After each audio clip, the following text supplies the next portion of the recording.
In today's video, I'm going to teach you how to add a subdomain on GoDaddy. To get started, open the GoDaddy website in your browser. Once the site loads, sign into your account so you can access the domain settings.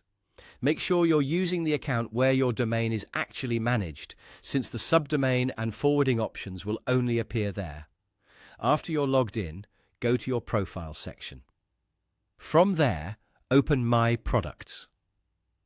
This area shows the domains, hosting plans, and other services connected to your account.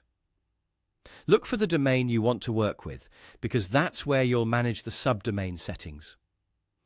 Next, click DNS for that domain. This takes you to the DNS management page, which is where many important domain settings are controlled. Depending on the version of the dashboard you see, you may need to click DNS again to fully open the DNS management section. Just follow the visible DNS option until you reach the page where records and forwarding settings are displayed. Once you're on the DNS page, scroll until you find the forwarding section. This is the area used when you want a domain or subdomain to send visitors to a different web address. If your goal is to make a subdomain like blog, yourdomain.com, redirect somewhere else, this is the correct place to do it. Now click Add Forwarding under the subdomain option. You'll be asked to enter the necessary details. In the subdomain field, type the name you want to use. For example, if you want shop.yourdomain.com, you would only enter shop in that field, then enter the destination URL where you want that subdomain to forward. As you fill out the settings, take a moment to double-check the spelling of both the subdomain and the destination link. Even a small typo can prevent the forwarding from working properly.